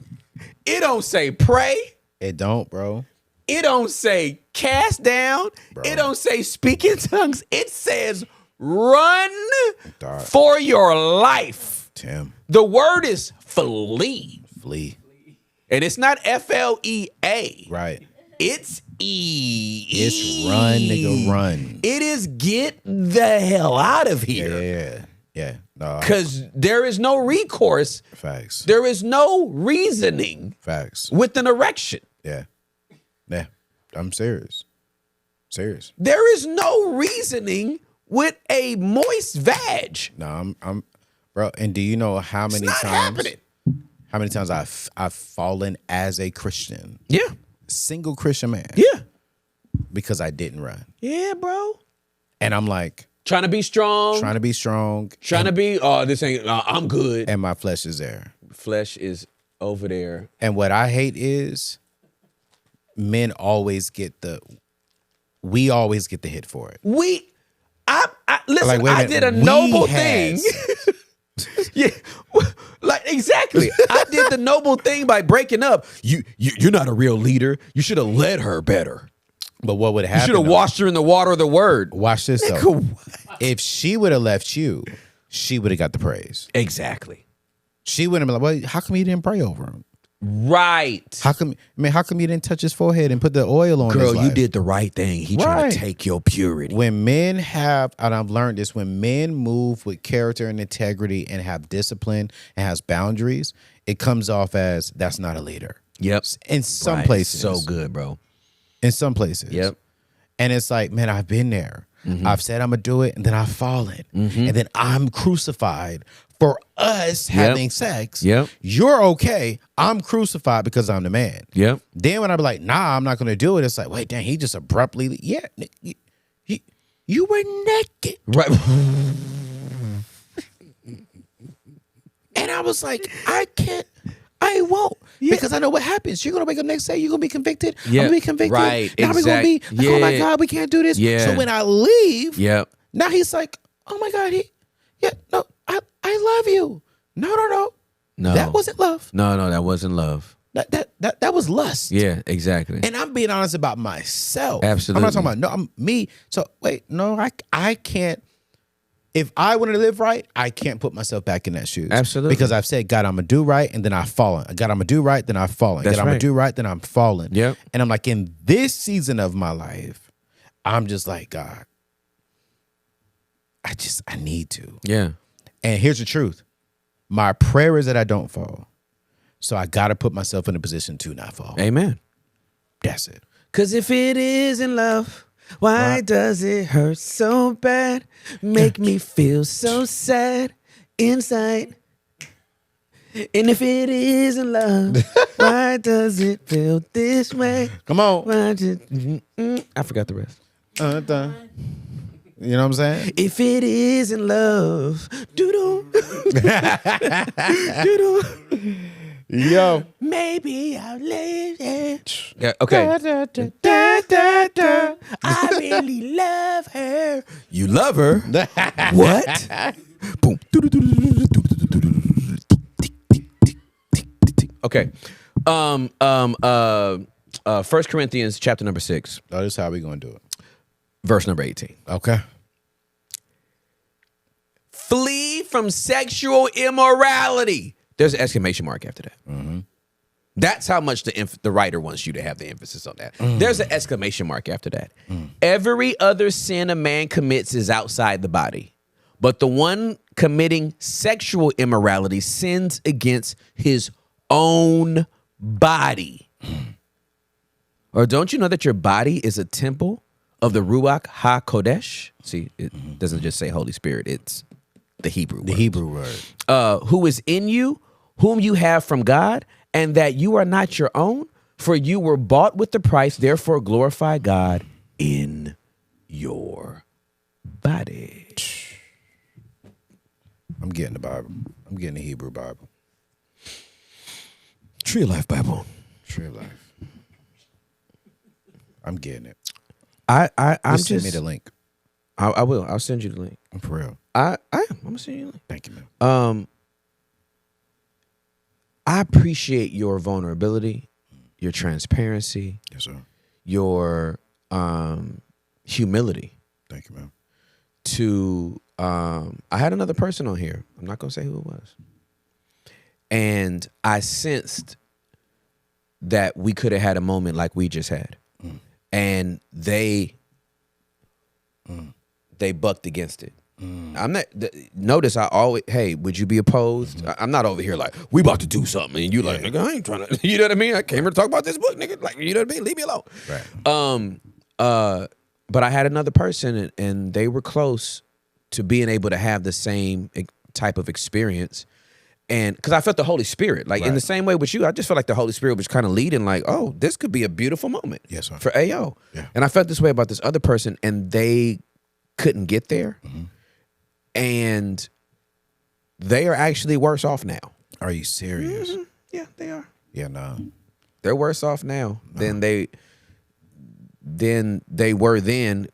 And not like, oh, they missed an opportunity with me. They missed an opportunity with like 8 people. Oh, You know what I mean? yeah, Plus yeah. their therapist. Right? It's like, you know what I mean? So it's just like, it's just sad to see somebody like, man, you right there, bro. How come you just cross the line? But I appreciate your humility, man. No, man. And allowing the dwellers to just, because you ain't the only one, bro. We know that. Dot. I'm man, listen. Pride, you set pride aside, and I needed it. Yeah. And why pass up on something that benefits me?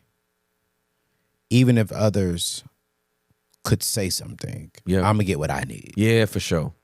Because I'm not living my life for others. I'm living my life for me. Yeah, for sure. And I'm tired. Like I was emotionally and even spiritually and mentally tired of feeling that way. Yep. And I was like, and honestly, thank you for helping me get there. For sure, absolutely. Because I'm literally getting on this flight. Like, I feel good. Yeah, that's good. Praise Snow God. is coming. Yeah. Snow is coming. You know what I'm saying? Like, hold up, wait a minute. Yeah, you can go play in the snow. I now. go play in the snow. Yeah, like for I sure. can have fun. Yeah, for sure, absolutely. And I can date healthier. Yeah, absolutely. I can date better. Yep. And I'm not looking at this person within that person. Yep. And man, I appreciate you, man. For No, real. I love you, man. Love you so much. Thank you for this work that you have contributed to. Thank you. Take your seat at the table. Yes, sir. It's out. It's out. Get the book. Y'all know readers are leaders, and we just, everybody that is my friend that has a book, just buy the book and read the book and grow. This in the same way your whole platform is helping people to establish legacy and get out of debt and manage their money. We're just here to normalize vulnerability. Yes, sir. So every single book and resource that can help us holistically, because I'm not going to stop talking about vulnerability to start talking about financial security. But AO is. And so if you're not a subscriber to the Neatness Network, if you don't have AO as a resource already, if you don't have his previous books that are going to help you understand how to govern your wealth, your finances, your money, your time, I need you to get up on all things Anthony O'Neal now. Yeah. Right now. Because all the resources that he has will be a blessing to you. I love you, my brother. Love you, bro. Appreciate you. I'm so grateful I got to start the new year with you. Yes, sir. Thank you. It's a great day. I appreciate you. I love you so much. Dwellers, thank y'all. Nah. Thank y'all. Thank you. I love you guys. Until next time. Peace.